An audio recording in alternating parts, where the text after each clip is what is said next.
Hello guys, ഇന്ന് നമ്മുടെ പുതിയ വീട്ടിലെ ഡേ 1 ആണ്. ഇനി നമുക്ക് ഈ മുകളിൽ വളരെ കുറച്ച് പണിയും കൂടെ ബാക്കി. അതിൽ മെയിൻ ആയിട്ട് വരുന്നത് ഈ കർട്ടൻ ആയിരുന്നു. അങ്ങനെ രാവിലെ തന്നെ കർട്ടന്റെ ആൾക്കാരെ വിളിച്ചിട്ടുണ്ടായിരുന്നു. ഇൻസ്റ്റാഗ്രാം വഴിയാണ് വിളിച്ചത്. ഇൻസ്റ്റാഗ്രാമിൽ ഒരു പേജ് ഉണ്ട്, നാഷണൽ ബ്ലൈൻഡ്സ് ആൻഡ് കാർപ്പറ്റ്സ് എന്നും പറഞ്ഞു. അപ്പൊ അവരെയാണ് നമ്മൾ കോൺടാക്ട് ചെയ്തപ്പോ തന്നെ അവര് നമ്മുടെ വീട്ടിൽ വന്നിട്ടുണ്ടായിരുന്നു. അങ്ങനെ കർട്ടന്റെ മോഡലൊക്കെ കാണിച്ചു തന്നു. അതിൽ നമുക്ക് ഇഷ്ടപ്പെട്ടത് പറഞ്ഞു കൊടുത്തിട്ടുണ്ട്. നമ്മൾ പറഞ്ഞത് പച്ചയും നീലയും കളറാണ്. അങ്ങനെ അവര് സെറ്റ് ചെയ്തുകൊണ്ട് രാത്രി വരാമെന്ന് പറഞ്ഞിട്ട് പോയിട്ടുണ്ടായിരുന്നു. ആ സമയത്ത് ഞാനും കുഞ്ചും കൂടെ വെറുതെ ടിവിയിൽ സിനിമയൊക്കെ കണ്ടുകൊണ്ടിരിക്കുവായിരുന്നു. കുറച്ച് കഴിഞ്ഞപ്പോൾ നമ്മുടെ പുതിയ വീട്ടിലേക്ക് ആവശ്യമില്ലാത്ത കുറച്ച് പഴയ സാധനങ്ങളൊക്കെ എടുക്കാൻ വന്നിട്ടുണ്ടായിരുന്നു. അങ്ങനെ പഴയ സാധനങ്ങളൊക്കെ കയറ്റി വിട്ടിട്ടുണ്ടായിരുന്നു. അപ്പൊ കുറച്ച് കഴിഞ്ഞപ്പോൾ നമ്മുടെ താരം തുമ്പി വന്നിട്ടുണ്ടായിരുന്നു. തുമ്പി വന്ന ഉടനെ കാർട്ടൂൺ കാണുകയാണ് ടിവിയിൽ. ആ സമയത്ത് നമ്മുടെ മുനീർ ഗ്രൗണ്ടിൽ വണ്ടി ഓടിക്കുന്നത് ഞാൻ കണ്ടായിരുന്നേ.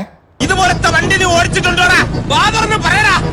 ഇതിന്റെ ബ്രേക്ക് എവിടെ അറിയാൻ വേണ്ടിട്ടാണ് ചോദിച്ചത്.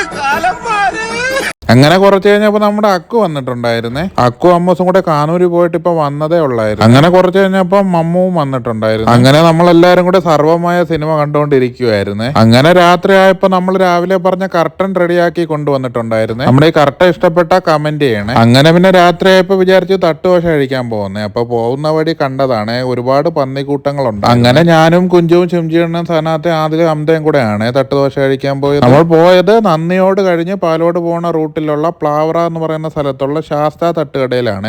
ഒരു പാവ അപ്പൂപ്പൻ അമ്മയും കൂടെ ചേർന്ന് നടത്തുന്ന കടയായിരുന്നു ഇത്. ഫ്രണ്ടില് കടയും ബാക്കിലും വീടുമായിട്ടാണ് ഇവര് ചെയ്തിട്ടുള്ളത്. അപ്പൊ വീഡിയോ ഇഷ്ടപ്പെട്ട സബ് അടിക്കാൻ മറക്കല്ലേ.